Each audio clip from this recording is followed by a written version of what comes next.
Have you ever watched those viral videos where people magically regrow food from kitchen scraps and wondered if they actually work? Over the past couple of years, the internet has been filled with these so-called regrow hacks. They look exciting, quick, and almost too good to be true. But here's the reality. Most of them don't deliver what you expect. And even when they do grow, they often don't become something you can truly harvest or use in your kitchen.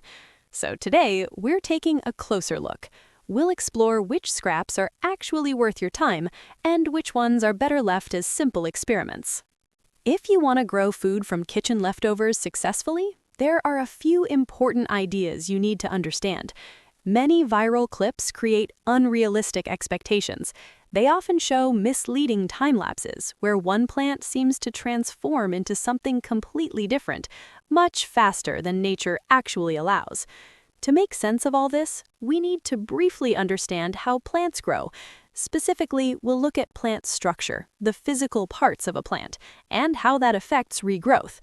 Once you understand this, you'll be able to tell which scraps are practical and which ones are not worth the effort. Let's start with one of the most popular categories, fruit. You've probably seen people trying to regrow citrus, apples, cucumbers, mangoes, and even kiwis from seeds. Yes, seeds can grow, but here's the catch. It can take many years before those plants become mature enough to produce fruit. For fruits like apples or citrus, commercial growers don't even use seeds. Instead, they use grafting. This method skips the long early stage and ensures the fruit matches the original. If you grow from seed, the result is unpredictable. The fruit may not look or taste the same, and you'll need a lot of patience. There's another issue too. Some fruits, like certain cucumbers or melons, are bred to have little or no viable seeds. If the seeds are soft, pale, or empty inside, nothing will grow from them. For tropical fruits, like mango or avocado, success heavily depends on climate. In warm regions, they can eventually grow outdoors, but in cooler areas, they'll likely remain indoor plants and never produce fruit. As for kiwi, growing from seed is possible but slow. A better option is starting from a cutting, which produces fruit much sooner. Now, let's shift focus to something much more practical, vegetative growth. This includes leaves, stems, and roots.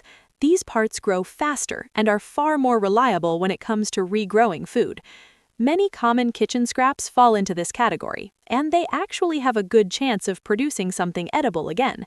Examples include lettuce bases, celery ends, green onions, leek bottoms, and even beet tops. When placed in water or moist soil with light, these scraps can begin producing new growth within days. After about a week, some patterns become clear. Green onions and leeks perform very well because their root systems are already present. They regrow quickly and can be replanted into soil. Lettuce begins to show new leaves from the center, although root development may be slow at first. Celery also pushes out fresh leaves, but root growth can take more time. Beet tops and carrot tops behave a bit differently. While they won't regrow the main root you eat, they do produce leafy greens. And those greens, especially beet leaves, are actually quite useful and nutritious. One of the most successful methods comes from using living lettuce, the kind sold with roots attached. If you separate and plant them properly, they can grow into full plants again. Within a few weeks, they can become productive, giving you multiple harvests from a single purchase. However, size and quality matter. Larger, healthier bases tend to regrow better than smaller ones.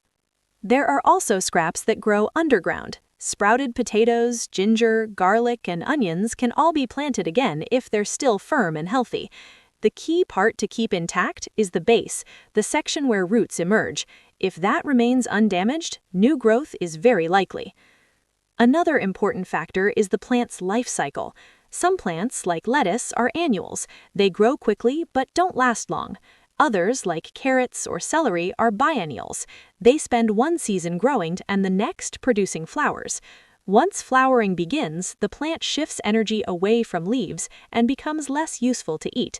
However, those flowers can still benefit your garden by attracting helpful insects. So, what's the main takeaway from all of this? If your goal is to grow food quickly and reliably, focus on scraps that produce leaves and stems. These parts grow faster, require less time, and give you something usable much sooner. Growing fruit from seeds can still be fun, but it's more of a long-term experiment than a practical solution. At the end of the day, regrowing kitchen scraps isn't a magic trick. It's a matter of understanding how plants actually work. Some scraps can give you real results, others are simply interesting to watch, but not very useful. So the next time you're about to throw something away, take a moment to think, is this something that can truly grow again? Choose wisely, stay curious, and enjoy the process of growing, not just the results. And remember, smart gardening always beats viral shortcuts.